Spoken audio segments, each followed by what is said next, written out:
And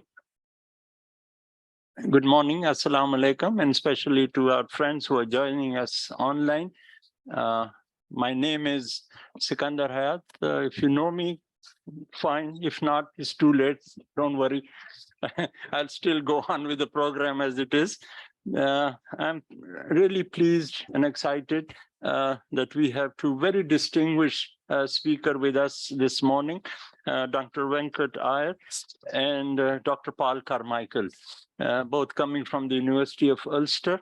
I will introduce them to you one by one, starting with Dr. Venkat Iyer, and then I'll have a few remarks about the topic of the day, which is publishing in an international journal.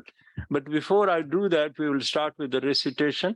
First, let me request Mr. Shuja Wakar for recitation from the Holy Quran, and this will be followed by Dr. Farzan Masih with recitation from the Bible. That's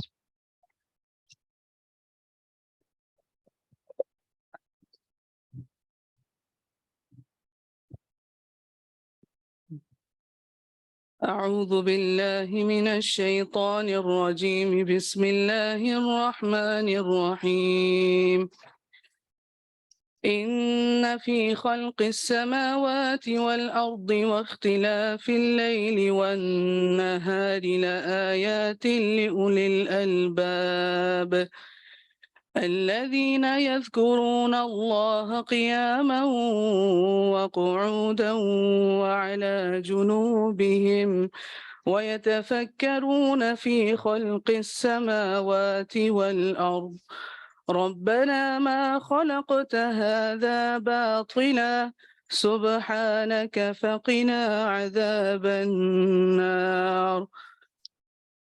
Translation.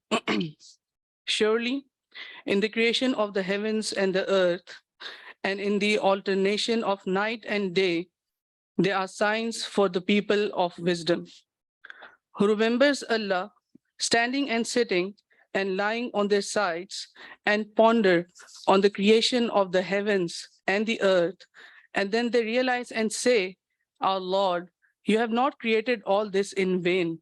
We proclaim your purity. So save us from the punishment of fire. Sadaqallah Nazim.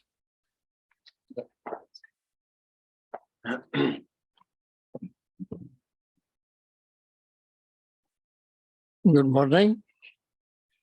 Today's reading is from Psalm 1.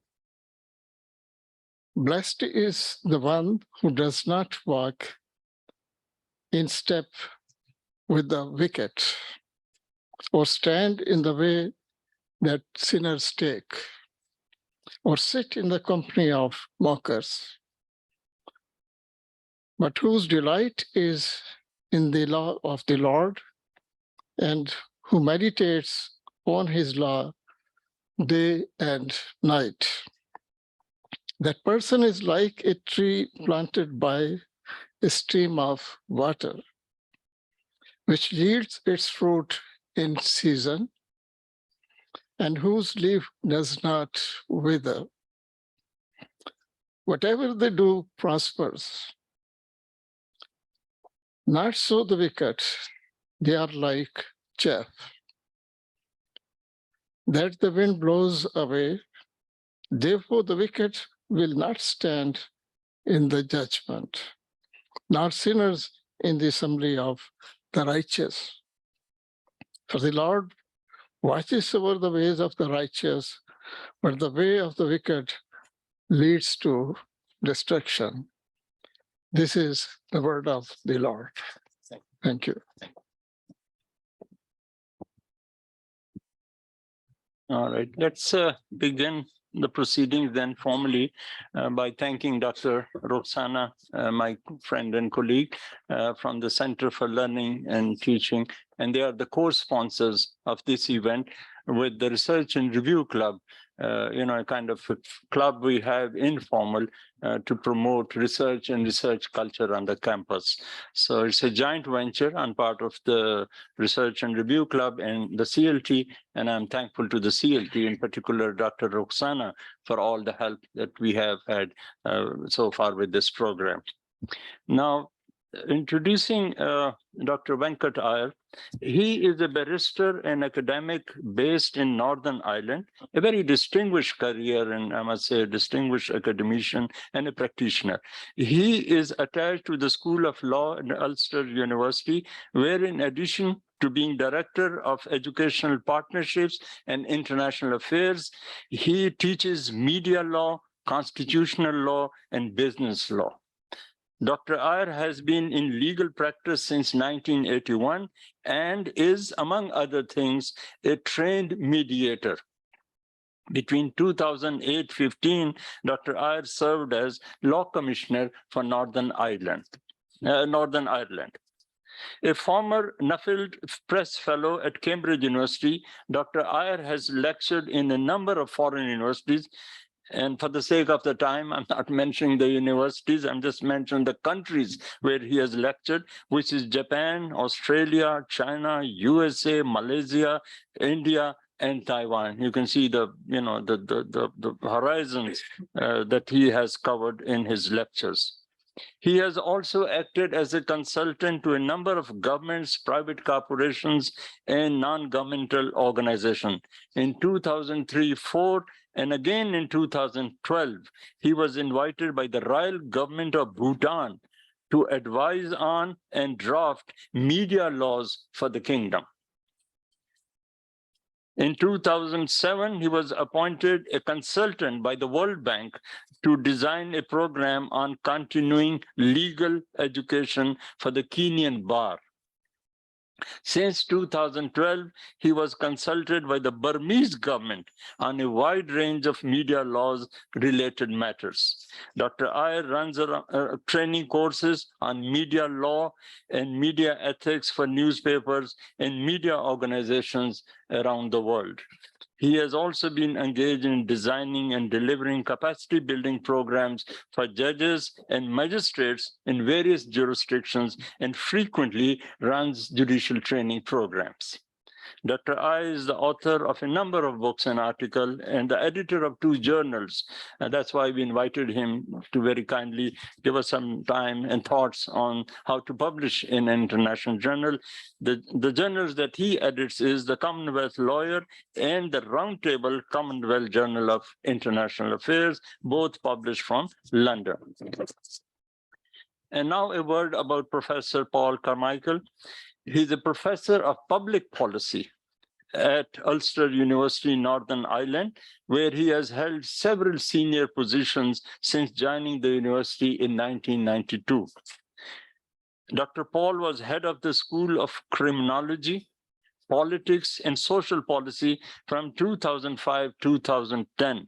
Dean of the Faculty of Social Sciences from 2010 to 2017, and Associate Dean, Global Engagements in the Faculty of Arts, Humanities, and Social Sciences from 2017 to 2022, since when he has returned to his old department, the School of Applied Social and Policy Studies. Professor Carmichael has also held many external appointments. From 2000 to 2016, he was Honorary Secretary of the Political Studies Association of the United Kingdom and Vice Chair of the Public Administration Committee of the Joint University Council from 2004 to 2009. He was Secretary of the Council of Deans of Arts, Social Sciences, and Humanities from 2016 2022. He has been a visiting fellow in the Center for British Studies at Humboldt University in Berlin since 2000. In 2007, he was elected as a fellow of the Academy of Social Sciences. He was conferred a senior fellow of the Higher Education Academy in 2016. In 2021, more recently, he was elected fellow of the Joint University Council of the United Kingdom. Professor Carmichael's teaching and research interests focus inter alia on local governments, devolution, and intergovernmental relations and the civil service in Northern Ireland and more generally across the United Kingdom, as well as in comparative perspective on which he has published regularly. So with these brief introductions, I'm sure they have much more accomplishments to their credit, but for the paucity of time, we'll be content with what I have already said about them. Very distinguished person, and we are truly honored and grateful to have you here with us this morning. Now, the topic, as you know, is publishing an international journal. We have an abiding interest in this as academicians. I remember, if I may start with an anecdote, one of my teachers and mentors, Dr. Wahiduzzaman, I don't know how many of you would know him, who wrote a classic book on the partition. The title of the book was Towards Pakistan. And he did his PhD from Toronto in early 1960s, a very distinguished professor. And his son, one of his sons, who also happened to be my student at that time, Qasim Zaman. And some of you, Abida is here, I'm sure those who have worked on Islam and religion would know Dr. Qasim Zaman. Right now, he's at Brown. Earlier, he was at Princeton. And I remember, walking into the room for Dr. Wahiduzzaman, and I virtually saw him in tears. And I was taken aback. I mean, he was like my mentor, so I could always have that liberty of walking into his room without even taking an appointment. And I said, Dr. Saab, is everything okay with you? Why are you in tears? And he said, no, everything is fine. I'm so overjoyed, so excited, because my son, Qasim Zaman, who was then a young faculty at the Qaid Azam University, got his article published in an international journal. And all my life, I've been trying, but could never get published in an international journal.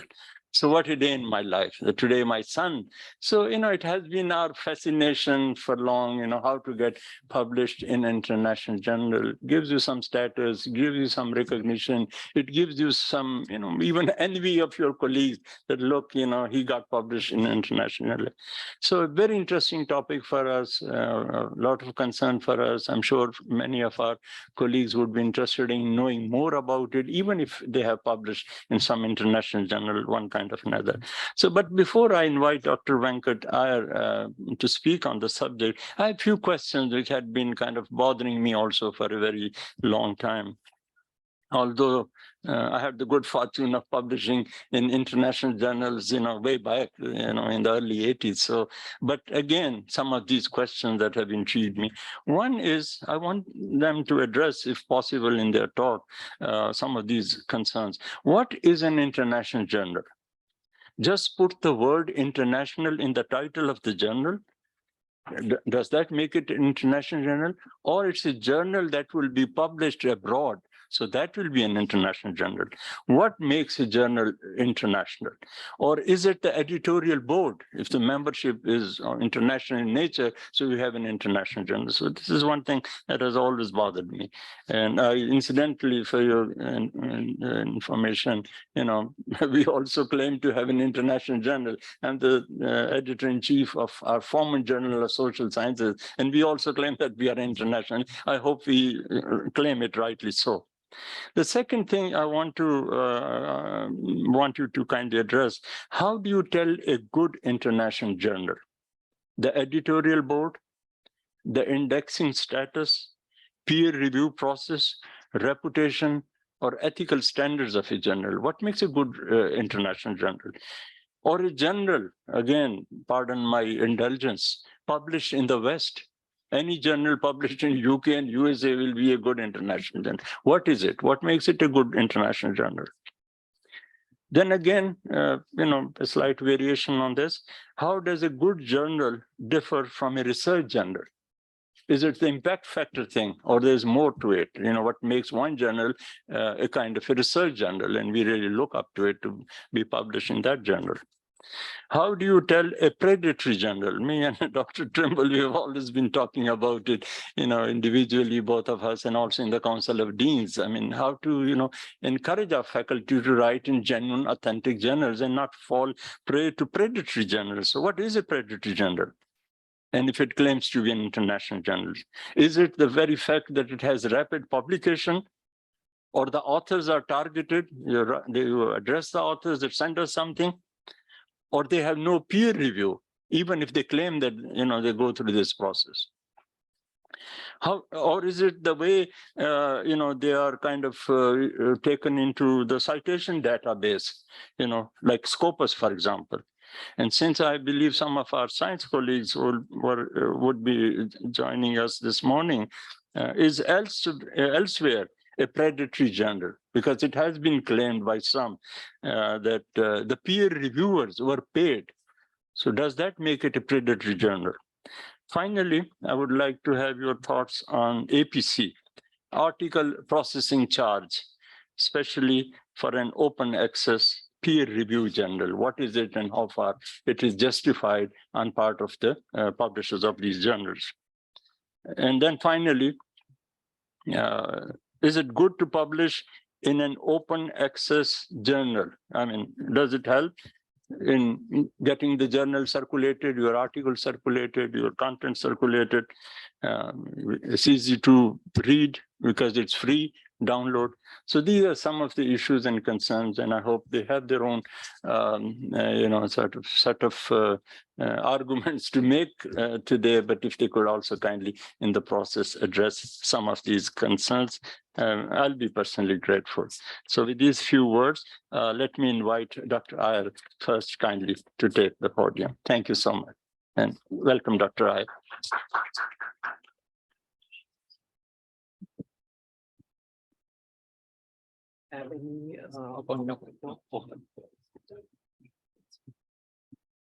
काश मैं ये lecture आपकी जबान में दे सकता, लेकिन वो तो नहीं होगा क्योंकि मेरी उर्दू बहुत कमजोर है, तो अंग्रेजी में बोलूंगा आपकी इजाजत से.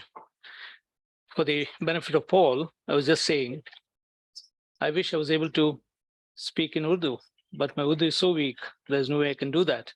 So we are back to the oppressor's language, as people in my part of the world do. There was actually a very interesting story that many older members of the bar in Northern Ireland talk about, and it is to do with the fact that certain defendants in the criminal courts of Northern Ireland make it a practice when they appear for the first time to defy the magistrate by speaking in the Irish language, which of course is not the recognized language of Northern Ireland. So on one occasion, apparently, a Republican prisoner who was brought up before a magistrate began his spiel. Now, it is always the case that these people only know one sentence, which they're asked to repeat by their political masters.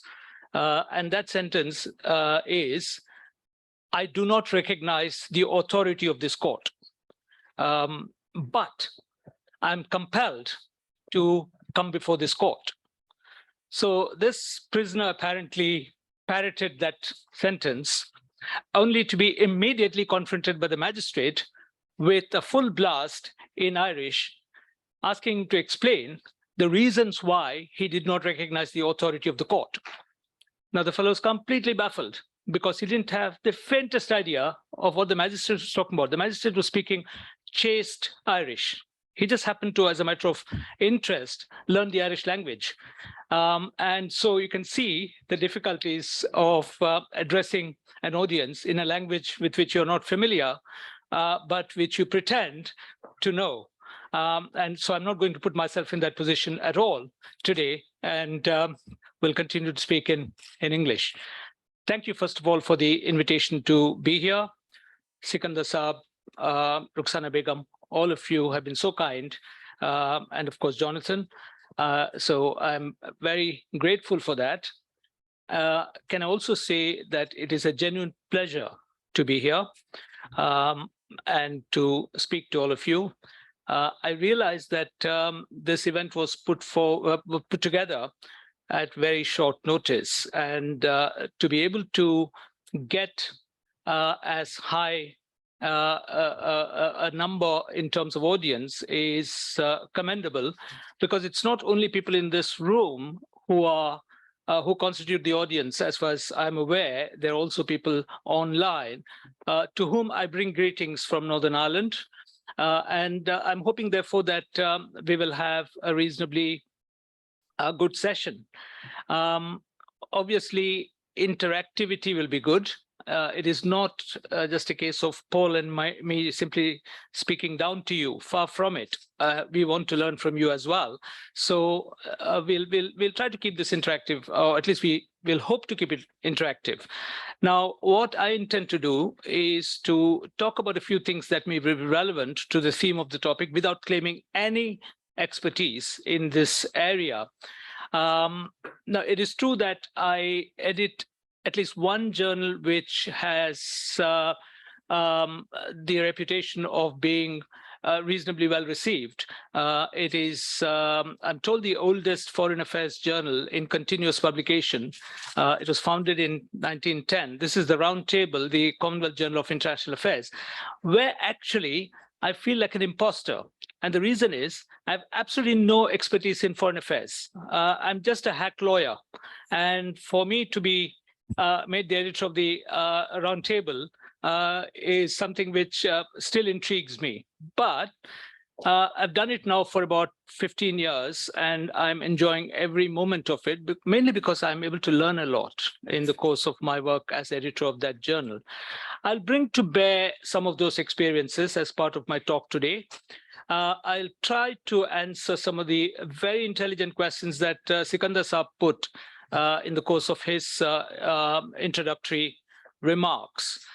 Cannot guarantee that I'll be able to give all the answers, but I'll try to address those points.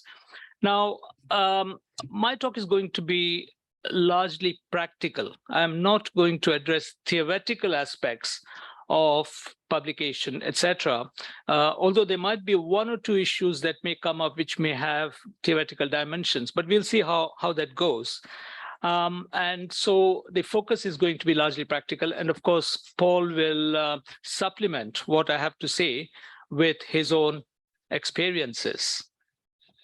Now, I suppose in very general terms, I would start by saying that, if anybody is aspiring to publish in a quality journal, I actually would prefer not to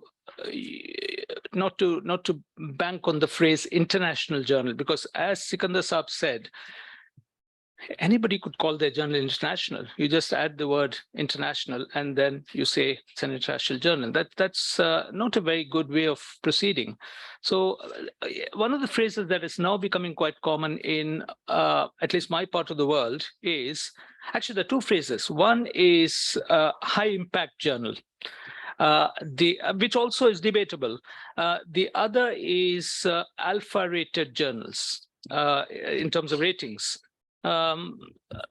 Whatever it is, I'm just going to talk about publishing in good journals. Let me just keep it as simple as that.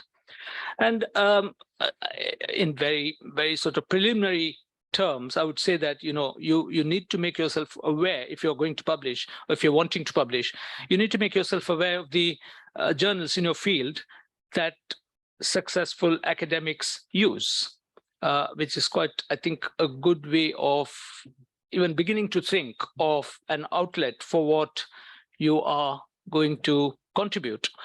Also learn about the journals in your field with a reasonably high impact factor. And what impact factor is, I'll have occasion to come back to a little later. What I'm talking about is something very, very basic at this stage. And that is also to do with how you express yourself, namely use simple, effective, I presume we're talking about English journals, so simple, effective English, and a clear structure to get your message across. And it goes without saying that it's very helpful to learn from senior colleagues as to how you sell your message to papers that editors of high impact journals will find attractive. It is a reality that selling your article is part of the process, not just constructing an article, not just writing an article. So let me come then to the question of what is a high impact journal. So in academic publishing, Aiming high means selecting a target journal with the best possible measure of readership. That would, I suppose, be a very simple way of describing a high impact journal. In other words, it's the number of other researchers your article will reach once it is published. Now, journals with wider circulations therefore have higher impact factors, and those that have just been launched are read by a few researchers internationally, and they'll therefore have lower impact factors, though of course this can change fairly rapidly. Now, impact has essentially become an indicator of the status of a journal, and it's operationalized in terms of the amount of citations that the average article will have. And they normally measure it over a 2-year period, and then to say whether something is high impact or low impact. And you can go to the homepage of any journal, and if you look under the tabs like journal metrics, then you'll find the impact factor. I am not sure if the statistics you get is always completely reliable, but there you are. I mean, what else can you go by? So that is one way of finding out the impact factor of the publication you're trying to target. And of course, impact factors for journals vary a lot by particular disciplines. And of course, I was pleased to hear that our audience also has members of the scientific community for whom the metrics are slightly different, or the way of measuring would be slightly different. I'm personally myself not acquainted with that at all. I'm talking essentially about social sciences and the humanities. One of the reasons I believe why the impact factors for science journals is different is that there's a much quicker turnover of articles in that field. We saw that particularly during the time of COVID. If you remember, there were so many articles being churned out, many at pre-publication stages. And I'll come to that aspect a little later. It is called pre-print nowadays, which is also becoming quite common. So a distinction needs to be made between science and the humanities. Now, in terms of selecting target journals, now everybody has his or her own approach to this, but in very general terms, I would say it's not at all vain to aim high and to choose appropriately. Competition for high impact factor journals is intense. And of course, that means that the rejection rates for high impact factor journals is very high. I'm told that it is something close to 90%. In other words, only 10% of the articles submitted do get published. At a very modest level, I can tell you about the round table, and there the rejection rate would be around 60%, possibly slightly more. And again, rejection rates vary between regions. So it's, I think, a bit unfair to talk about a uniform rejection rate. But if you did want an average, I'm told for really high impact factor journals, it's as close to 90%. And so journal selection is a critical initial step of the research publishing process. Many successful academics don't start to write until they've selected a target journal, as this step provides both the target audience and the structure or the focus for their work. Because to some extent, you'll have to tailor your article to the journal itself, or the nature of the journal. Now, what are the benefits of publishing in high impact factor journals? They're all fairly obvious. From an academic's point of view, prestigious grants are often the result of publication in these kinds of journals. In terms of tenure, permanent positions in academia depend to some extent on publishing in these kinds of journals. And also, of course, opportunities for interesting collaborations. You publish in one or two of these journals, and then you often get invitations for collaboration, and at least you get noticed, and that's a good thing. So for all those reasons, it does make sense to aim to publish in high impact journals. What can we talk about as some basic requirements? Your article, first of all, needs to address a significant and relevant problem. There's no point in writing about something that's been trashed about repeatedly. So you bring something unique, something new. And of course, your research, which underlies the article, will have to be robust. Again, this is something which editors are particularly sensitive to. Any sort of weak or flaccid reasoning will not be acceptable.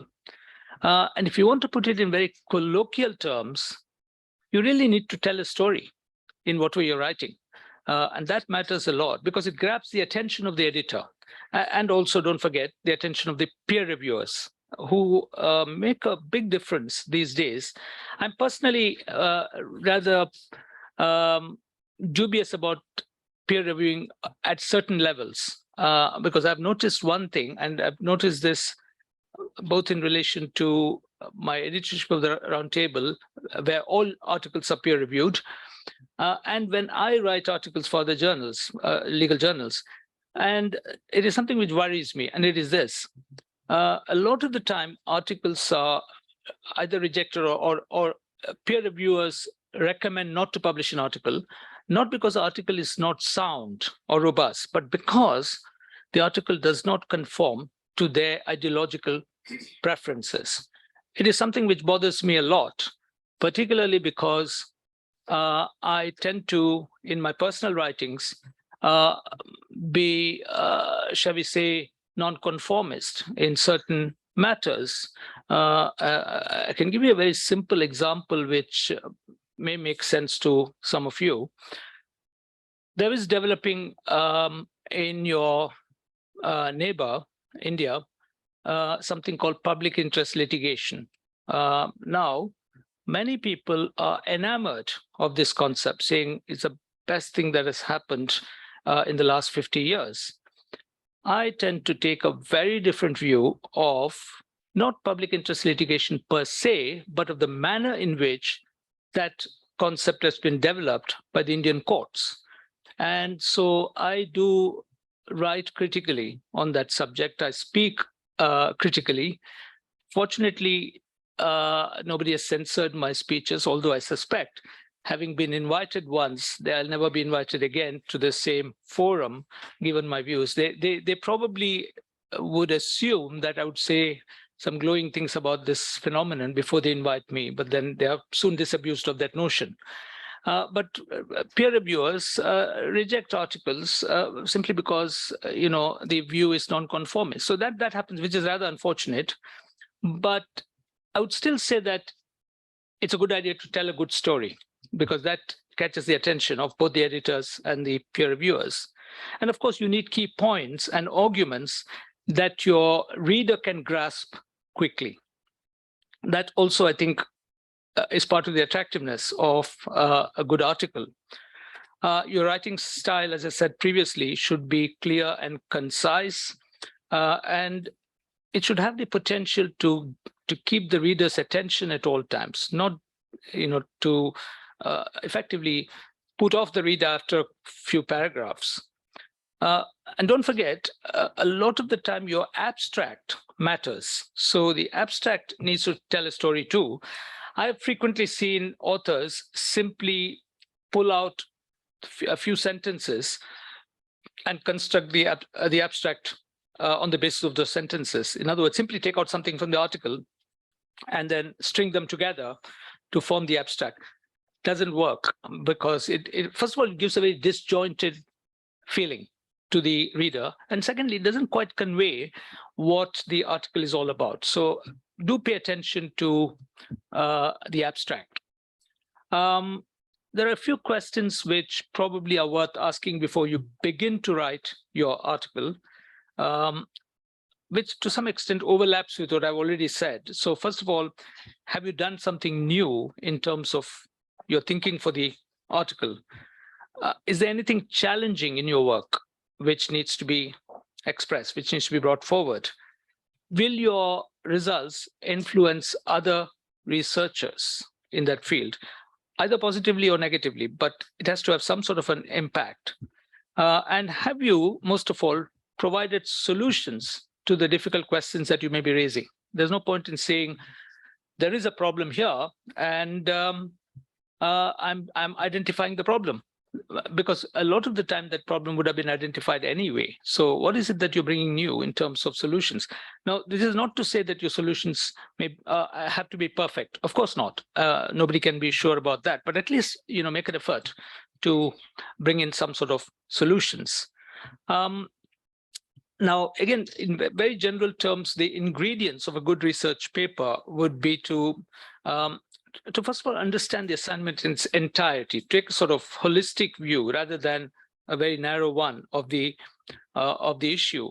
And the selection of the topic itself for the article sometimes can be quite problematic, can be quite taxing, because there may be so many dimensions to an issue that you are trying to address, and it is impossible unless you're publishing in one of those American journals which allow you the luxury of 30,000 words, of 35,000 words. Most European journals would have a word limit of 12,000 or thereabouts. Some have even shorter word limits. So you need to be careful about the topic that you're choosing.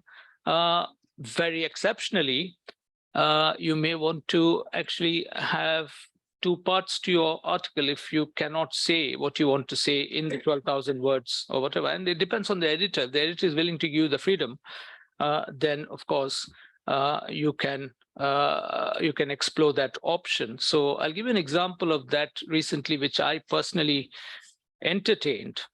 And that was, there was an article that the former judge of the Australian High Court, Michael Kirby, wanted to write for the Roundtable. This was on a very practical issue. Michael was not writing a theoretical article. This was about the prelude to the formation of the Commonwealth Charter. Now, the Commonwealth Charter is quite an important document. It's a constitution of the Commonwealth. And Michael was intimately involved in that process because he was a member of what was called the Eminent Persons Group. And Michael just wanted to, it's a 10-year looking back kind of exercise. So he asked me if I would be willing to accept willing to consider such an article. And I said, of course. I'll still have to put it through peer review. Simply because Michael is distinguished does not mean he's exempt from the normal process. And he was very humble. He said, absolutely no problem. But then he said, you know what, my article will be about 20,000 odd words. And I had to say, now that does create a problem for me, because articles in the Roundtable are even shorter than the 12,000 that I mentioned, typically 6,000, 7,000, 8,000, something like that. So we then worked out a solution. The solution was that I'll publish the article in 2 parts. And that was acceptable to Michael, that was acceptable to me. That was acceptable to my board, and so we went ahead. So sometimes that becomes a consideration as well. And then, of course, there is the question of preliminary research for the article, which in some cases takes a lot of time, but it has to be extensive. Otherwise, there will be a degree of superficiality to your article, which should be avoided. And most of all, of course, in almost any article in the humanities, you need to have a thesis, a central thesis to the article, which will be the backbone of the article. Of course, there might be offshoots, which are fine, but at least you have to have a central thesis. And to some extent, even writing a sort of an outline of the paper would help, because it focuses your mind in terms of how you go about the actual writing process. And of course, inevitably, most people write a first draft, which is much longer than what they submit. And the first draft is sometimes circulated to friends and colleagues who give feedback, on the basis of which you polish the draft and then send the final version. The introduction to your article will be quite important, quite apart from the abstract. The introduction also is quite important, and then comes the body of the text. Those are all simple messages, but a lot of the time people don't give enough time to think about these things, with the result that the article is not quite as attractive, even though the idea that is being conveyed is an important one. It's something which has wider appeal.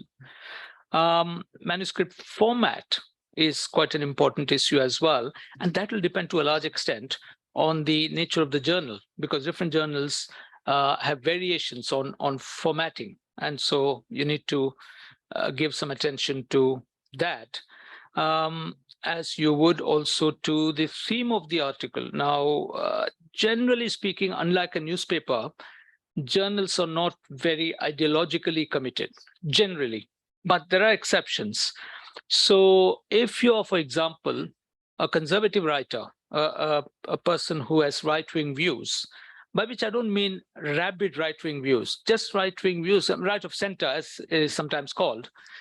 And if you were to submit the article to a journal that has a tradition of being left of center, if I have to name names, I will, Third World Quarterly. Now, if you wanted to write an article on the ills of overseas aid, which is, to my mind, a very respectable topic, though not fashionable. It's not fashionable at all. Peter Barr, Lord Barr, used to write a lot about this. Fortunately, he was influential enough, he was renowned enough to publish on his own. He published many books. Nobody ever refuted the merits of his arguments. They may have criticized him for taking the view that he took. Now, if he were to be, however distinguished he was, if he were to submit one of his articles to Third World Quarterly, I'd be very surprised if the article was published. Not for lack of merit, but simply because it was out of tune with, if you like, the ideological stand of the journal. So you may sometimes have to keep an eye on that as well. A few other things, and I think I'll have to wrap up because I'm conscious that I've spoken for too long. It might be helpful also to emphasize the productive connections between your own research and any papers that have recently been published by your target journal. So you aim at a certain journal, and then you see what's a lay of the land. And if it turns out that there are certain other articles published by the same journal recently, by recently I mean up to a 2-year period, then it definitely helps to try to position your article accordingly. And of course, when you do that, you may want to emphasize that in your covering letter to the editor, so that just in case the editor forgets, and believe me, it is possible for the editor to forget something that he published as recently as 2 years ago.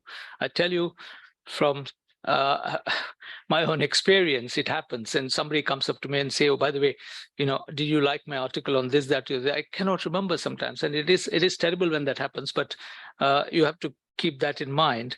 And of course, you should not ideally criticize or treat with disrespect any paper that's been published, or more particularly, not disrespect the author of any paper that's been published. You can criticize the paper, but not say to the editor, "Look, you were foolish to publish an article by so-and-so," etc., etc. The cover letter matters, actually, although now it's becoming a little difficult to even include a cover letter, because as you may have noticed, many alpha-rated journals do not allow non-standard submissions. That is, if you want to submit something, there is a website to which you go, and that website has boxes which you fill. And at most, you'll have towards the end a small box which says "any further comments," nothing beyond that. So everything is mechanized. There is a problem. In the old days, you could write a nice letter, a covering letter, explaining things that were not in the article, but which were relevant to a consideration of the article. Another tip I would offer is collaborate wherever possible with academics who have already achieved a publication in high impact journals. It's not always possible, but not impossible either. You know, it's a question of targeting the right people, and also it depends on whether they're willing to cooperate at all. This can be helpful for improving your research, as well as for earning serious consideration from the editor. I've noticed this, but don't overdo it. I get very irritated when I receive articles from somebody who then includes 7 or 8 co-authors. I am personally convinced, I may be wrong, but I'm personally convinced, prima facie, that the other 6 would have had very little to contribute. And it became particularly bad when I was told in an institution which shall remain nameless in Southeast Asia, where I was visiting professor for many years, that this became a sort of a racket. So I was told of examples of a certain academic in a law school showing to the monthly school board meeting always at least one article that is published in a recognized journal, which would have up to 25 co-authors. And sometimes the article I'm told were in impossibly diverse fields, including hydrology and astronomy and things like that. The justification offered by the legal academic was he contributed a legal angle to one of those problems. So a problem in hydrology might have had a legal point, and he was responsible for that. Now, I don't know how many people will buy that argument, and yet apparently such articles are published. So co-authorship is good, but there has to be a limit. And quite frankly, if you believe in ethics, then you have to at least make sure that the contribution of your fellow author is substantial enough for credit to be shared. Equally, the other way around, if somebody else has invited you to be a co-author, then you should contribute enough to justify the inclusion of your name as co-author. Writing skills, there is not much I can talk about other than what I've already said in terms of keeping the language clear, concise, and presentable. Writing skills is difficult to talk because to a large extent, there's only so far that you can learn writing skills. It has to come naturally. There are many people who are very gifted. There are some who are less gifted, but who are still willing to make the effort to polish their articles. I receive many articles, unfortunately, from the subcontinent, where the articles themselves are more than half decent, which means I'm minded to publish, but the presentation is so bad, there is no way I would be able to publish. And what I usually tend to do in such cases is to write to the author, frankly but diplomatically, telling him or her that for reasons of presentation, I'm not able to publish this. Is there any chance they would seek the help of a colleague who is better at the English language, and try to see if some sort of a modification could be brought about just to make the article more readable without disturbing the ideas in the article, which are sound. And I've had, I would say, about half a dozen examples in the last 15 years where the author has taken it well and has actually gone and sought help and returned 6 months later with a revised version of the article in reasonably good English. And I have no reason why I should reject such an article. After all, the man has made an effort and he deserves to be given credit for it. So I've published articles like that. So writing skills is quite important.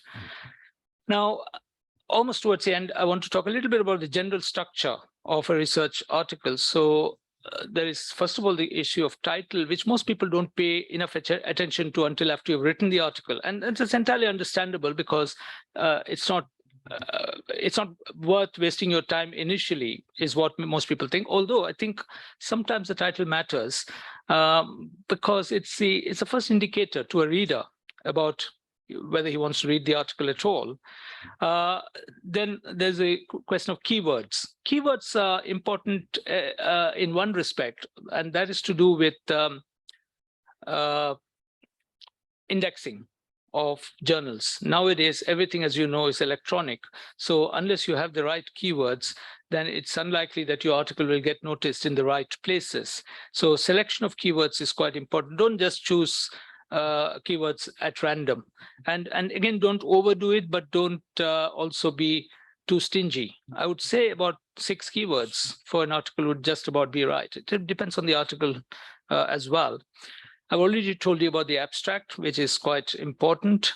And then, of course, you may want to provide some acknowledgements, not always, but sometimes somebody has really helped you, and it's only fair that you should acknowledge their help. But again, don't overdo it. I've had many occasions when, I see articles which occupy a disproportionate amount of space with acknowledgements, including, totally irrelevant things. If it were not for my dog, I would have written my article in half the time, that sort of thing, which is a complete distraction. Be reasonable is what I would say. And then, of course, you go to the main article itself, the introduction, which has to be quite catchy and quite attractive. Then the main body. Split your article into very readable subheadings. It matters a lot. So signposting in an article is extremely important, rather than submit a whole mass, which is so difficult to decipher. And of course, one other thing to which not enough attention is sometimes paid is the conclusion section, where I've noticed a tendency on the part of many researchers, even good researchers sometimes, simply like the abstract, to simply take a few sentences from the body, stitch them together, and then call it a conclusion. Not good. You'll have to formulate your conclusions independently of the article. And the one thing that should never be done in conclusions is to introduce a new point which is not dealt with in the article. I've seen that happen. People write various things and then at the end talk about something which was not at all discussed in the article. But that's not the way to do it. And of course, very, very importantly, pay a lot of attention to references and citations. Very, very important. Because we're talking about academic articles. If you're not talking about that, then of course, this aspect doesn't achieve or doesn't deserve that much attention. And here there's another problem, which is a very practical one. Most journals have their own preferred referencing style. And there are many journals which reject articles simply because their referencing style has not been conformed to. It happens to me as well in the round table. So, but though I have to say straight away, I don't reject articles summarily. So what happens is now the roundtable has got, if you look at our website, it has got instructions about referencing, and it says the referencing style that needs to be followed is that formulated by the American Psychological Association, APA, Psychiatric Psychological Association. Now, I had nothing to do with it. It was imposed on me by the publishers, Taylor and Francis, who apparently follow this uniformly for all their publications. And they have, I think, about 600 odd humanities publications. So I have to then tell my contributors that they need to follow that style. Of course, I send them a sample copy. I send them a link to the APA style sheet and all that. I've had a few occasions when the contributor withdraws the article because he or she does not want to go to the trouble of reformulating the references according to the APA style. And this, not surprisingly, happens from people who are either too busy or too distinguished or both. And I don't have a choice because my publisher would not accept an article that is not so referenced. I personally prefer the old style of referencing in my legal articles, and I've most of the time got away with it. But it's becoming increasingly difficult.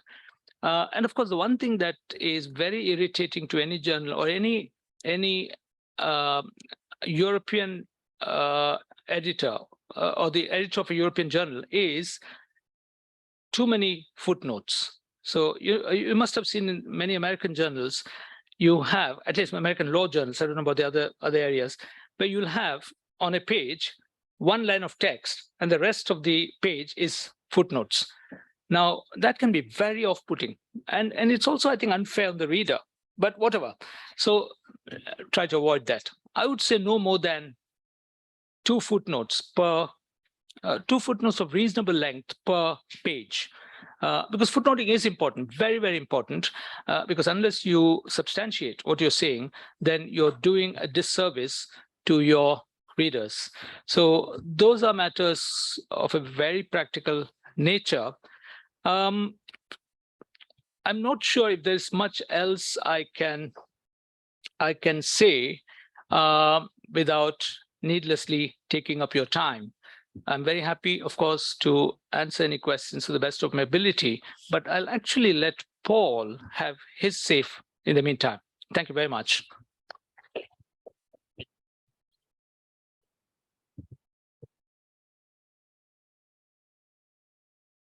Thank you, Venkat, for those fulsome remarks. And I think you captured it in your final remarks that you've said most of what needs to be said. I suppose by way, therefore, of addition on my part, I speak not as an editor of a journal, but I have edited several books. And therefore, from the point of view of the person tasked with the rather tedious task of having to proofread the work of our contributors, some are without problem. You can almost pass them straight away onto the physical publishers, and others need quite considerable redrafting.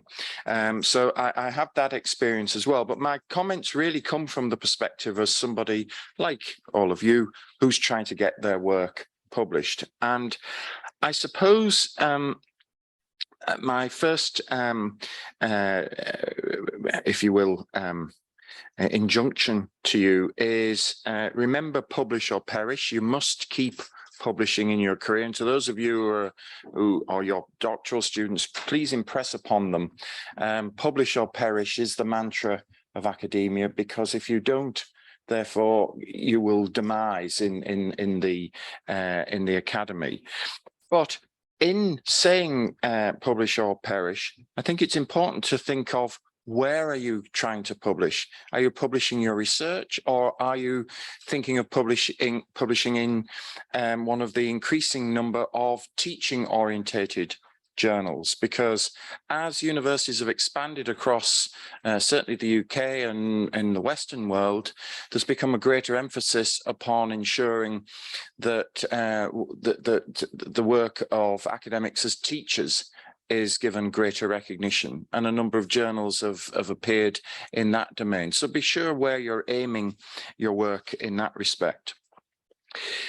I want to say a few remarks as well. I mean, I can reinforce a lot of what Venkat has said about, the mechanics of publishing a piece.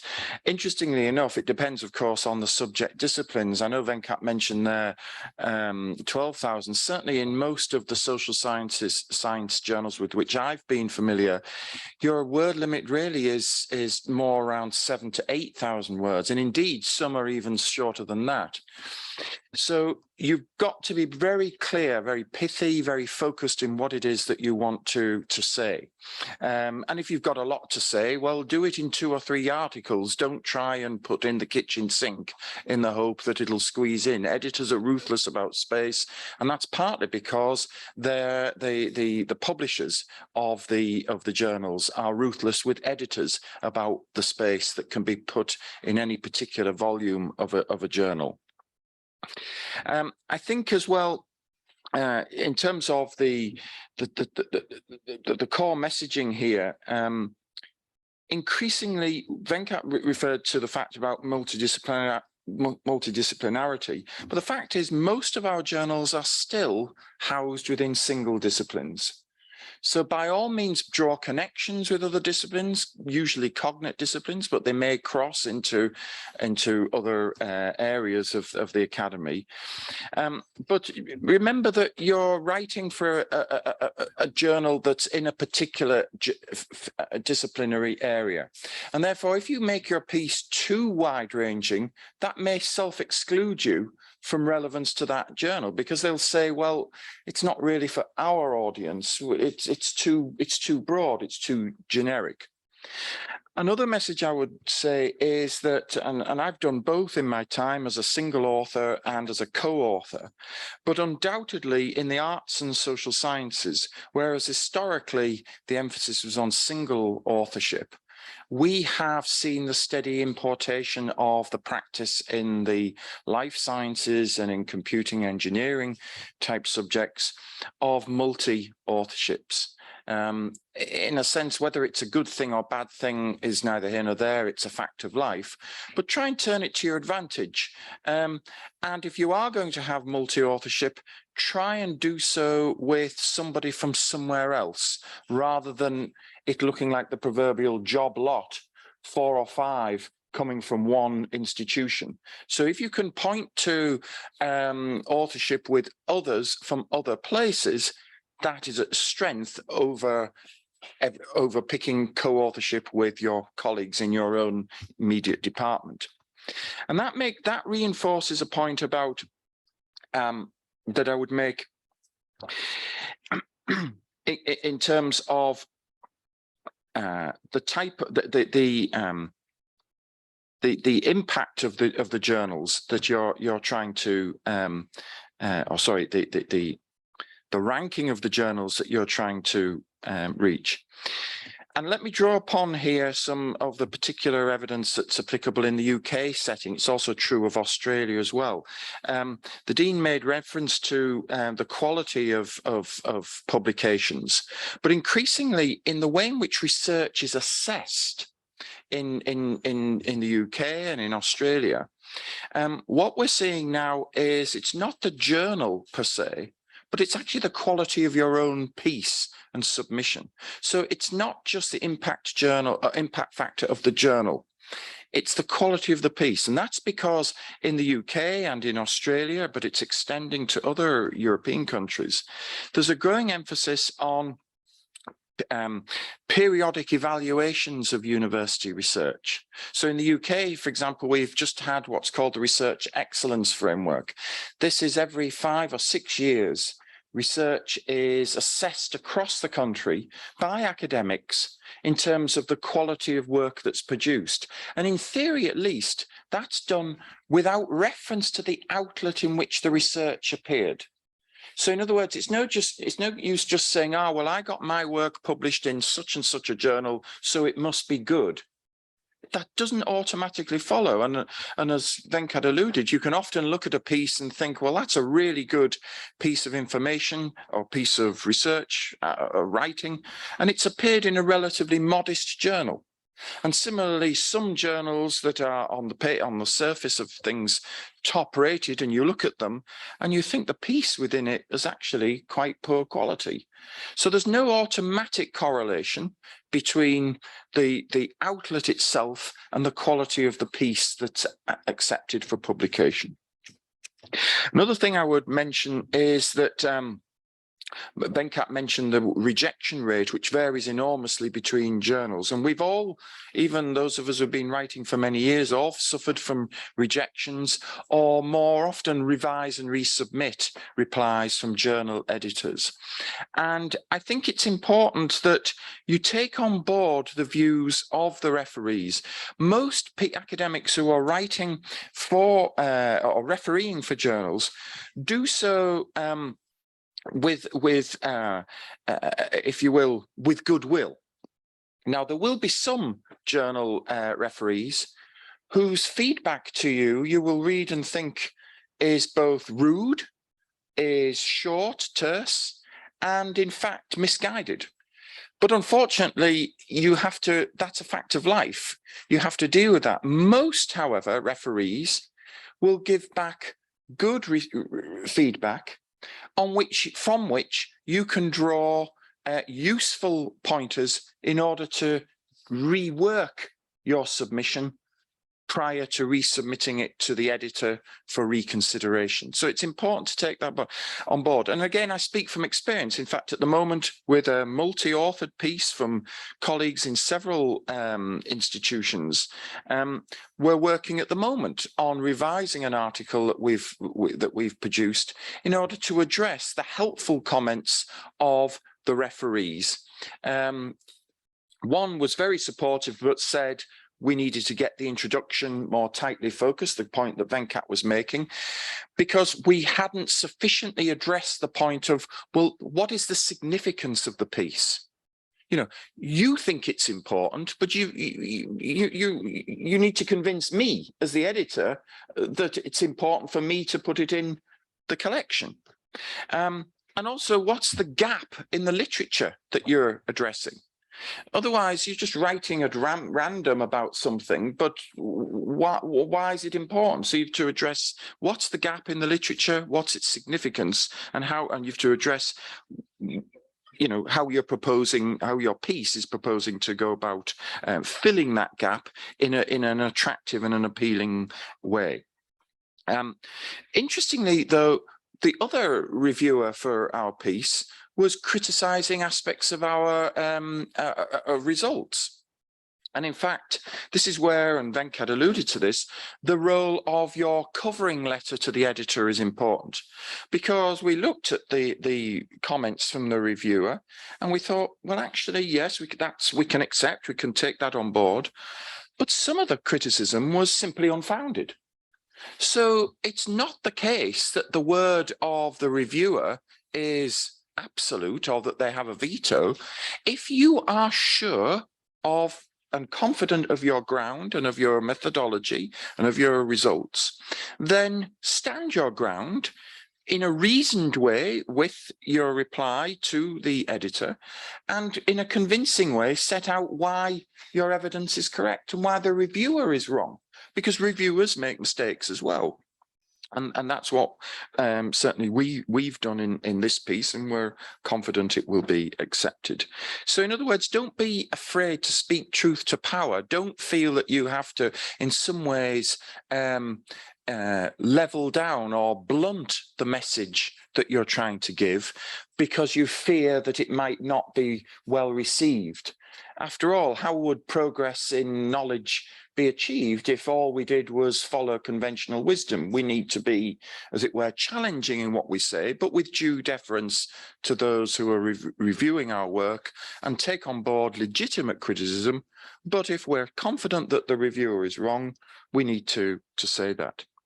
Let me make a couple of other points as well, because I don't want to repeat all the very sage advice from my colleague, Dr. Iyer. Clearly, it depends. I know we have an audience from colleagues in sciences and other subjects.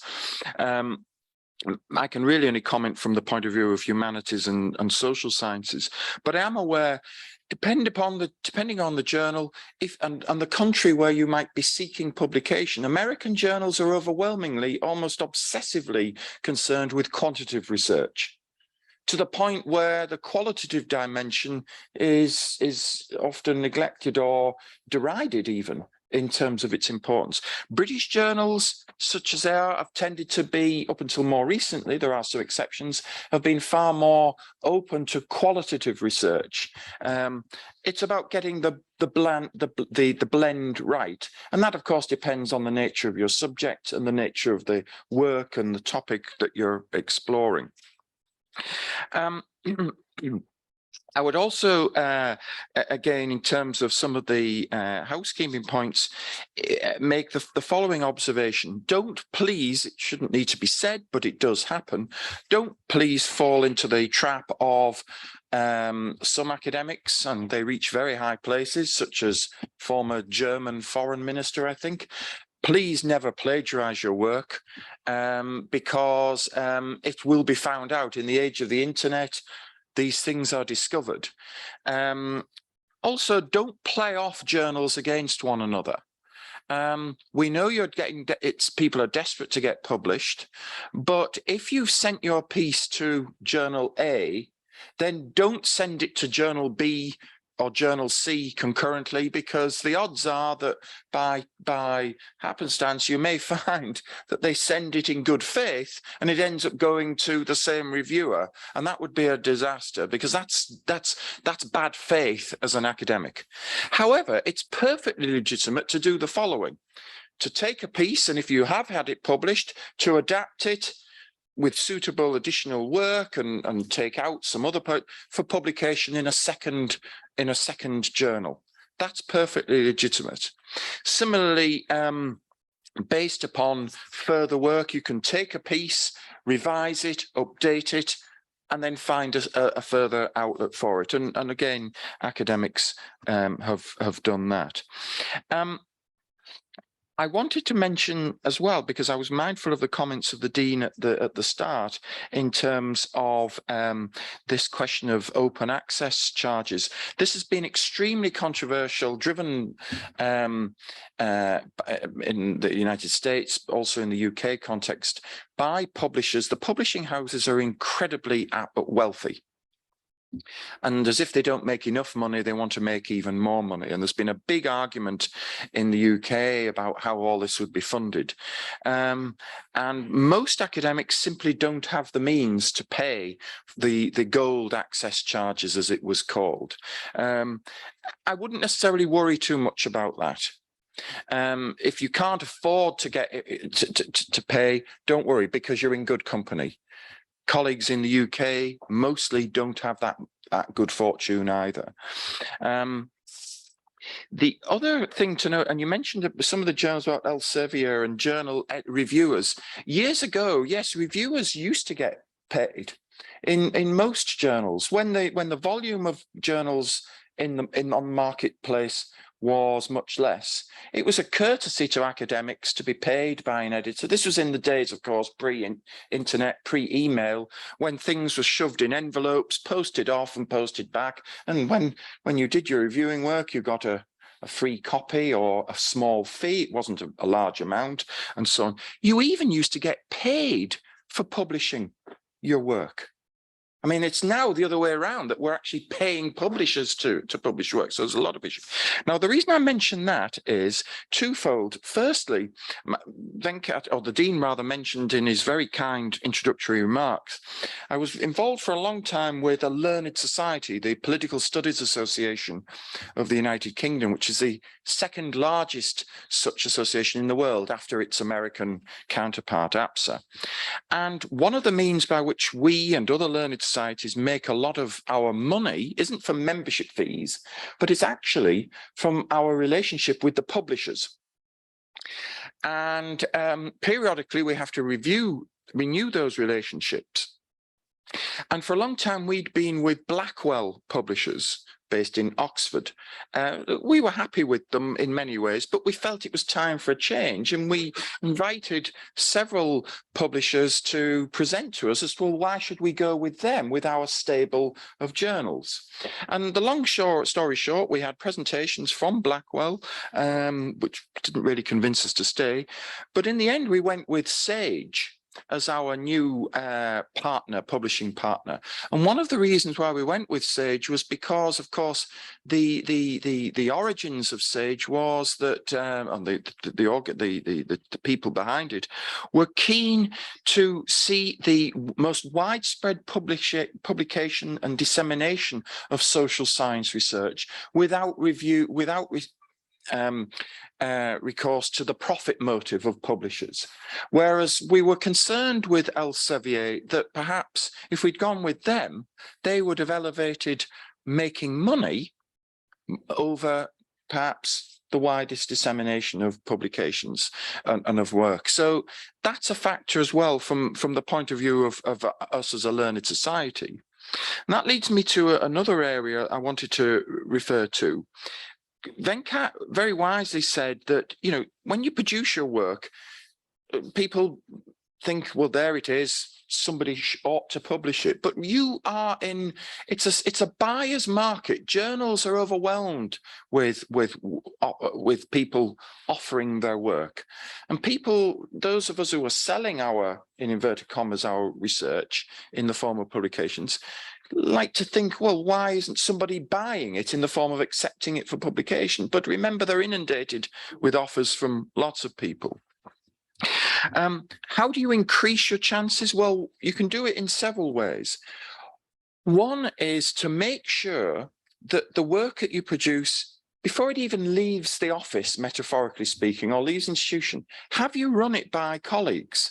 Do you have, as an institution, as it were, regular in-house research presentation sessions, so that you make the mistakes that we all make, but you make them, as it were, among friends in private, and the obvious errors, the basic errors, are stripped away before you even begin to contemplate where to send the publication. In other words, the preparatory work needs to be done in advance amongst a more, if you will, a supportive audience at home, amongst your immediate colleagues. Get them to read the work, to deal with the basics about proofing it and so forth.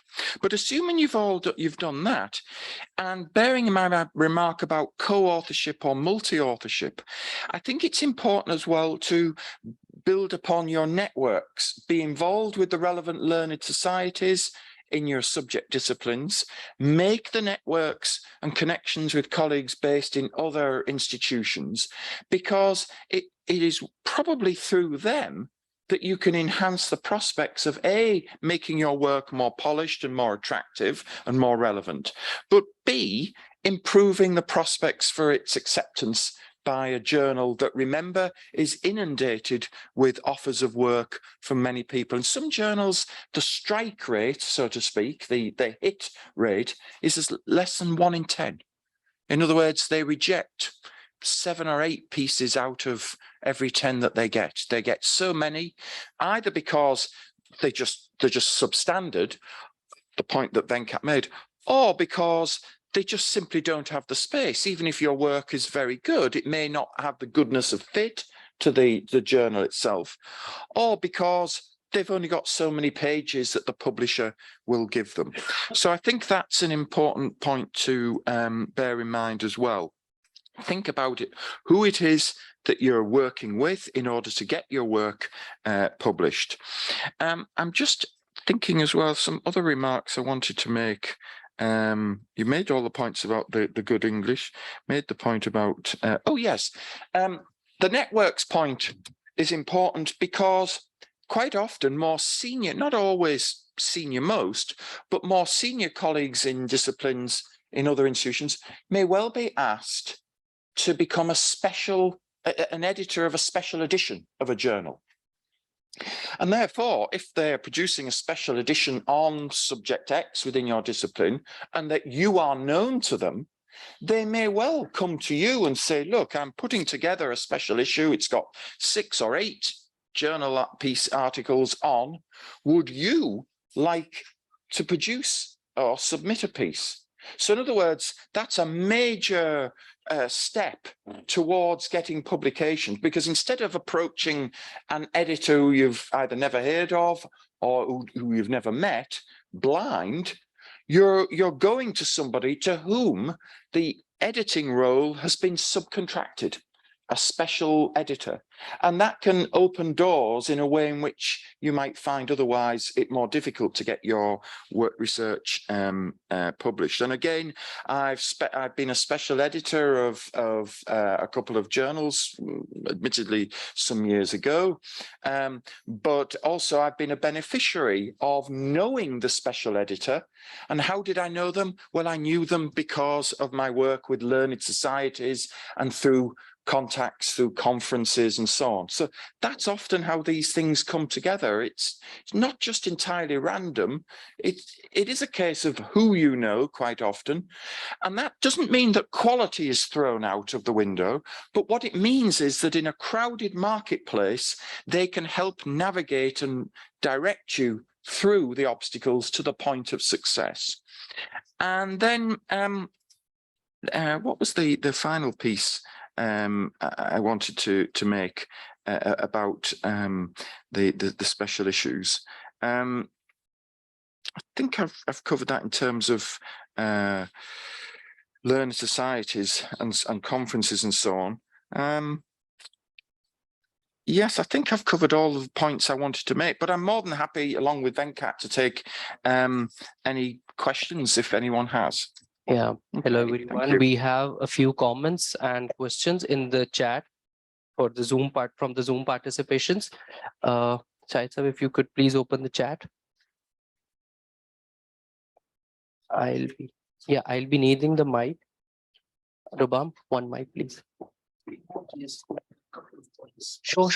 Please. Yes, I do apologize. There are a couple of points I wanted to make, and Paul reminded me about them.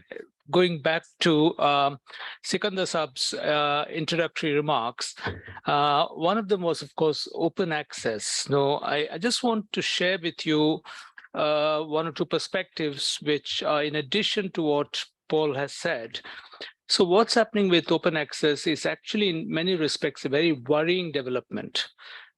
Because it has the effect, if I have to be very blunt, of shutting out researchers from the less developed countries. That is the reality of it. It may be presented in a different way, but I can illustrate that with the example of the roundtable.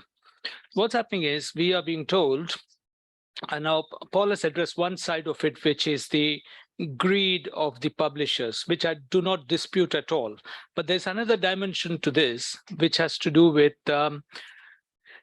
it's very difficult to actually describe this, but I would say it's something like a combination of factors. One is a number of fashionable left-wing academics and policymakers who probably they have more time than they know what to do with the time. So what they are saying is, why don't we reform the publishing landscape? They are aided and abetted by many governments, and the government's side of the argument is understandable, but I wouldn't agree with it completely. And it is this: much of the work that is produced by Western academics is funded by public agencies, social, what do they call, ESRC, Economic and Social Research Councils, institutions like that. They get big grants, and they're of course obliged to show results in the form of publications, which is fine.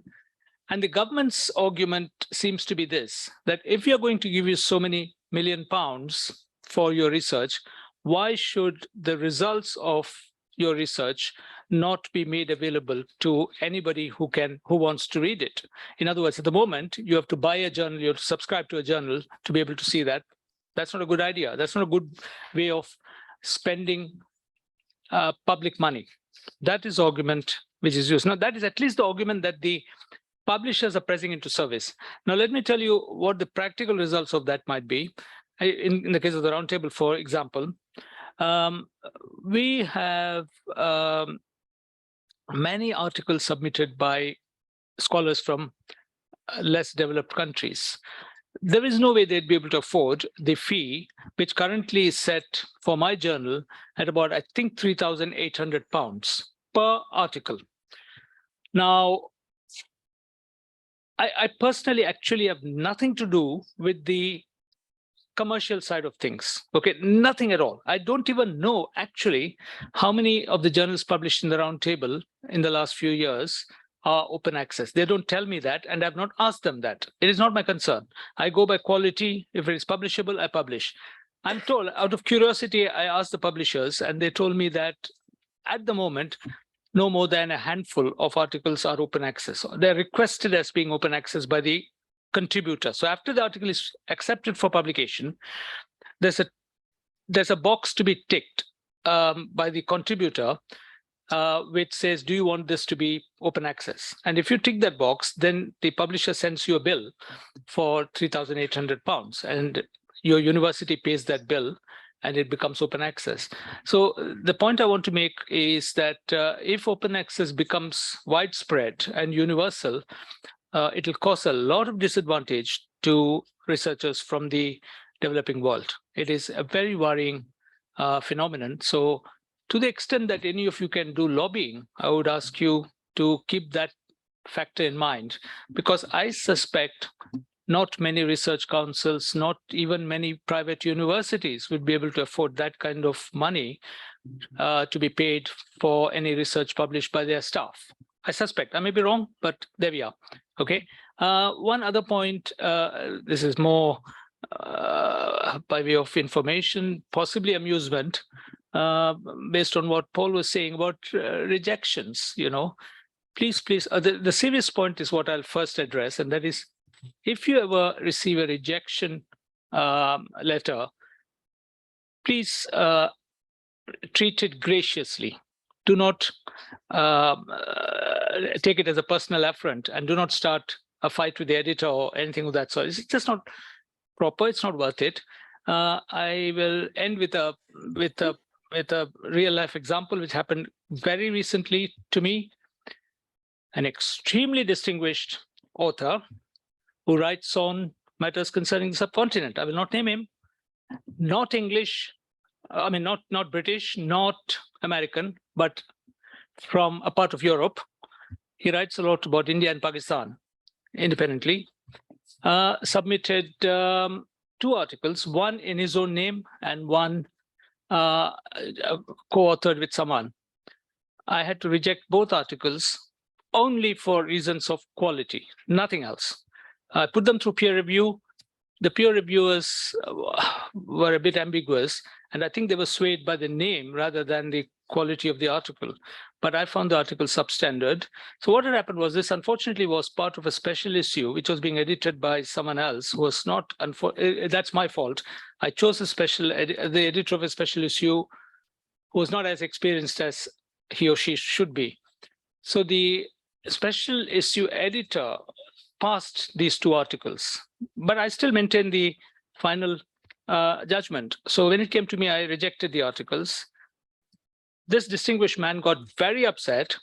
He not only tried to complain to my editorial board, he also wrote to a lot of others, distinguished academics who write on South Asia. And some of them very politely referred those complaints both to me and to my editorial board and said, what is happening? They were just curious to know. They were not saying that they sided with the author or sided with me. Luckily, when the facts were explained, my editorial board stood solidly behind me and sent the author packing, with this sort of proverbial flea in his ear. Likewise, the editorial board told the outside interveners what the actual situation was, and they were fully convinced that the decision taken was entirely right. So some people do react very badly, and a lot of the time there's an assumption that if you have a name, you can get anything you want, which if you happen ever to become an editor of a journal, you should keep in mind, don't be intimidated by that. Okay, so those are the 2 additional observations I wanted to make. I hope I haven't taken too much time. So please go ahead with the questions. So do you want Paul and me to stand alongside each other? Because there might be questions for you as well. Yeah. Yeah. I'll share this with you and I'll read out the chat. Okay. All right.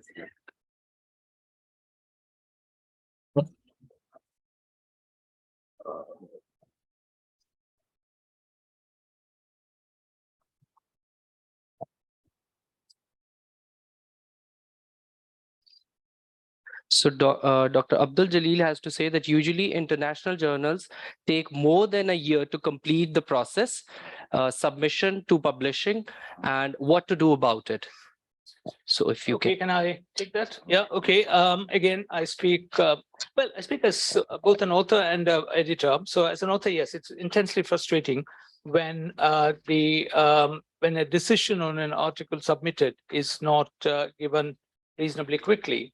But as editor, I'll tell you that there are solid reasons for that. So part of it, of course, has to do with peer reviewing. That's assuming that you've prima facie accepted the article as suitable for publication without deciding that the article will be published. So I send it out to at least 2 peer reviewers. And peer reviewing is, as we discussed previously, voluntary. We don't pay peer reviewers. We rely on the goodwill of peer reviewers. And I want to make sure I go to really good people for peer reviewing, and they take time. Many of them are overcommitted. So actually, the main reason for the delay is peer review reports. Mhm. Sometimes we have to check. Sometimes, one peer reviewer sends a report quite quickly, and the other takes months. So there's that. And then, of course, don't forget there is the issue of backlogs. So a journal typically gets many more articles than it can publish. So there is even accepted articles are on the queue for quite a while. But there's one piece of good news which I want to share, at least in relation to the roundtable. I suspect it applies to many other journals as well, which is that from this year onwards, 2023, there is no page limit on publication. And that is because of another development about which I don't have time to go into, and that is the inevitable transformation of almost all journals from print to online. So that is becoming very common. The roundtable, I've resisted it in the roundtable as much as I can, but the number of print copies we publish now is tiny compared to readership online. So with that development, the publication time can come down very significantly. Okay. Anything to add? Well, just to add to what Venkat has said, that in fact, my experience has been that the online publication after a journal article is accepted can often be, and hence the appearance of the piece, can often be months before the printed version comes to pass. So, and that can speed up the process as well. So, but the delay from submission to appearance a year is probably pretty commonplace. What's more frustrating is the experience I know of a colleague who, having made no less than 3 sets of revisions to a piece, then found that the editor decided for some reason still not to publish, and that was after 4 years. So I think that's an extreme example, but that can show you what can happen. And it's a function of the sheer volume of work being submitted, and still, despite the proliferation of journals, the still limited space for material to appear. Okay, thank you. So moving on, we have a comment by, I would say, Mohammed Saleh. He says that unfortunately, many researchers have to do this 5 to 6 co-authors in one paper. And because of problematic policies and requirements that focus more on quantitative numbers rather than qualitative values. So next we have Mr. Safir Khan. He says, dear sir, is it okay to submit an article in a newly launched journal of reputable publishers like Springer, because newly launched journals usually don't have a good impact? So how would you comment on that? Very quick answer. Yes, why not? Because how do you increase the impact of a journal unless people start contributing? Mhm. So nothing wrong with that. Okay, thank you. I would just say further to what Venkat has said, check the it may be with Springer or Sage or Elsevier, but check the editorial board of a new journal, because clearly the more distinguished the membership of that board, then the greater the prospects are that the journal is not a fly-by-night journal that folds within 1 or 2 volumes, but it actually will be around. The other point just to note as well, and it's a product of the shift more and more to online, more of us will be receiving emails inviting us to publish in an online-only journal. Mhm. Now, hitherto, I've resisted the temptation to do that. I would remain committed to a journal that appears and that has a proven track record, that has a pedigree, if you will, in terms of it's been around for in a physical form for a long time. But I think it's inevitable that over time, more and more new journals that are online only are going to appear. But just be careful about some of them. And quite apart from their quality, there are a lot of spam online journals, which are nothing to do with journal publishing at all. They're purely a means of hacking your account. So that's just a... Can I just say this gentleman there who wants to ask a question? Yes, we have an in-person participant question as well. We just convey the mic to you, Ekjas. Thank you.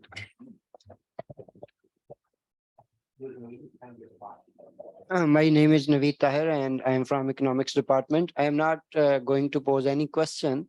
I was just trying to further the answer of the previous question, that it is possible that the publisher is wonderful, your quality work is also excellent, but the HEC is not recognizing their journal.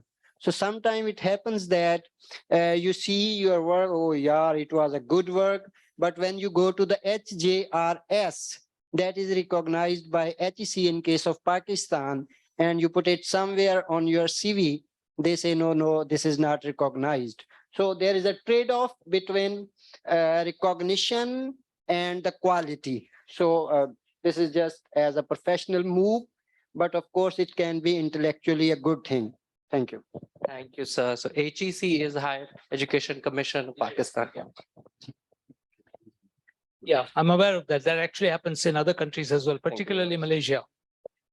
Oh, good morning. This is Dr. Ehtisham from School of Life Sciences. I just need some of your opinion on this matter that nowadays, the AI tools that are like taking a lot of like media attention and all that. How the journals will be going to tackle the problem of the use of AI like ChatGPT, Deep AI, Quillbot, and other things to counteract the plagiarism or the similarity or the other things that are going to be happening very soon. I'm like forcing that nearly author will be coming with the co-author as ChatGPT. So how the journal will be tackling that? I have no answer. Oh, okay. I just need the opinion. I'm not sure it is the right forum to ask Okay. about this. The only thing I would say is we will take some lessons from what universities are doing now in relation to coursework, because there are many universities which are beginning to formulate policies on how to deal with that kind of plagiarism. So if there are lessons that are useful to us, we'll certainly take those lessons. But of course, we'll also be trying to formulate our own strategy to deal with that. But it's too early for anything of that sort to happen now. I would just add as well, and this may be more applicable in the social sciences, although possibly in the life sciences as well. And this, even before the advent of AI and all of these other potential irritants, if you will, in the system, there have been some examples, and Venkat will know some, know what I mean recently, of quite prestigious journals. In fact, I think it may have been either Nature magazine, Nature journal, or in the medical world, where some pieces have appeared. And the problem wasn't to do with AI, but it was to do with the fact that the human authors of these journals had a particular ideological view, and they had produced a piece that was, as it were, provocative and challenging, but which they thought would appeal to the editor's worldview. And it only turned out later, of course, that the piece was complete nonsense. They stitched together, not through AI, but deliberately stitched together the piece in order to be, in the Western idiom, politically correct. The pieces had appeared, and then when anyone had actually bothered to read the pieces, and that's the other big factor, who reads this work, people said, this is total nonsense, it's spurious, and yet it had appeared in a top journal. So, yes, so that could be a problem before AI. Yeah. My name is Farasat Jabi, and I teach at the Mass Communication Department. So I wanted to ask that how should we respond to the editor or reviewer's demand of major revision? So does it mean that, well, sometimes I find it discouraging, and I feel the temptation of sending my article maybe to another journal. Thank you. We've all had, or very few scholars will have had a piece I'll start again. Very few scholars will have had all of their work accepted without a question. We've all had the Dear John letter. In other words, sorry, we don't want your piece. So please don't be discouraged first and foremost. I then said in my remarks that when depending upon the nature of the feedback, it may well be that the feedback can provide a useful basis on which you can revise your work. Depending on how fulsome and how critical the feedback is, you may be able to use it helpfully to construct a revised submission, as opposed to it just simply saying this work is rubbish, we don't want to know. Quite often the referees come back with helpful feedback that you can then integrate into the piece that you're saying. But I think beyond that, what it would also be useful to do as well, again, is, and it can be embarrassing, but you've got to get over that, consult with colleagues and say, well, look, here's what I wrote. Here's what the reviewer has said. Can you give me your assessment of, is this a lost cause, or should I take it somewhere else? Or is there a way in which I can usefully address the criticisms that are being leveled against my work in the hope that I can produce a piece with which the editor then is content to publish? Yeah, just to add to that, do not be afraid to challenge the editor, because you won't be in direct touch with the peer reviewer. The peer reviewer's comments will be relayed to you by the editor. Do not be afraid to challenge any aspect of the feedback that is unreasonable. But then to do that, you have to be very sure of your ground. If you're not, you look silly. So do keep that in mind. I'll only add one other thing. Sometimes I get articles, very rarely, from people I know, friends, for publication, that will not in any way sway my commitment to making those articles go through the same process as would be with other contributors. A couple of times it has happened that such articles have not passed muster with the peer reviewing process and all that. And I'd very politely tell my friend contributors that I'm unable to publish. I sometimes give them the SOP, if it has a legal angle, of saying, look, if you don't want to be published in a peer-reviewed magazine, I can offer you the platform of my professional journal, which is a Commonwealth lawyer, where there is no peer reviewing involved. But of course, it doesn't help somebody who's writing the article for the purposes of academic promotion. So those compromises sometimes have to be made. So next from online participants, we have Dr. Saima Majid. She has a comment and then a question. I am always worried about APC, as most reputed journals have $3,000 to $4,000 publication fee. And then she has a question that sometimes comments and suggestions of two reviewers are just opposite of each other. One praise and accept while other totally reject. How this happens? It happens because of human frailty, but we don't want to go into that. Might as well address the solution to the problem, which is, it happens to me a lot of the time. I refer it to a third reviewer, not assuring the contributor that the third reviewer's decision will be final. The final decision will ultimately have to be with me, and I will take the blame if I make the wrong decision. But at the very least, as a matter of courtesy and fairness, I will refer it to a third reviewer. Very, very occasionally, I've referred it to a fourth reviewer as well, when there's such a strong disagreement between peer reviewers. Perfect. Thank you. And that's it. We don't have any other online participation questions. Do we have any in-person comments? Yes, Dr. Rukhsana. What your talk did was, there's a lot of things that are in our mind and we think they are like very trivial. And your talk actually made us realize that they are not trivial. They are, every point that you talked about was very, very worthy, and it was very helpful. The thing that I'm talking about is action research. We have in the past tried to publish some things that we were doing at CLT in our faculty groups. And it came across that it was not publish worthy, it's not a research. And I thought that that was a research worthy piece. Now, how do you decide at what point does action research that happens as a practitioner, and you do strategies and you do research and you go through all the steps? It might not be very quantitative, but it's of course a bit of quantity and a lot of qualitative work.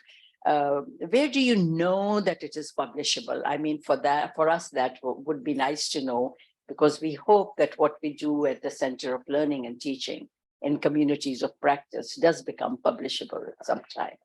An initial response would be try running those papers past reasonably sort of knowledgeable people, either within your institution or outside, ideally both, to get a sense of what they feel, because ultimately an objective view is preferable to a subjective one in these circumstances. Secondly, also keep in mind journals that are not as fastidious in terms of scholarliness or sufficient scholarliness of publications, because you say these articles would be of very practical value. I would not dismiss such articles at all, even if they're not published in an alpha-rated journal, because you could go to a practitioner related journal and get the articles published, and it's possible that those articles will actually have a very wide readership, more than if you published in a theoretical journal which very few people read. So don't be disheartened, is my message. Well, yes, I suppose that reinforces the point. I would agree with Venkat, reinforces the point I made in terms of what is the audience for your research or your work? Because as Venkat's alluded to, a lot of work that appears in inverted commas, top flight alpha-rated journals, research shows that apart from the editor and the person who wrote it and the reviewers, some pieces are never read. We know that for a fact. Whereas if you want to actually change the world and have genuine impact, then it's through the professional journals and some other outlets that may well have greater purchase on changing behaviors. So I would echo that fully. Thank you. We have a lot of people who are thanking Dr. Sikandar, Dr. Paul for this talk. We have something from Dr. Zubair. He's from the School of Life Sciences. He says that some countries have warned not to publish in MDPI due to their aggressive business-oriented approach and not the science what is. What is your opinion on MDPI? I must confess, I don't know what MDPI is. Okay, MDPI is a publisher of open access scientific journals founded by Shu Kun Lee in a chemical sample. I think so. I've Googled it. Okay, without knowing anything about the subject, it would be very wrong of me to express an opinion. So I will, and particularly because it is related to science, and that's the reason. That's a large part of the reason why I'm not even familiar with MDPI. Perfect. We have a comment from Abdul Jalil. Mr. Abdul Jalil, they're grateful to both Dr. Venkat Iyer and Dr. Paul for his highly productive presentation and discussions. Then we have Dr. Adnan Arshad from School of Life Sciences. He says characteristics of predatory journals and how to avoid. Too long a topic for us. We're about to wind up. Okay, sounds good. So we'll end the discussion here. Thank you so much, sir. Please be seated, and I would invite Dr. Sikandar to thank and then move forward.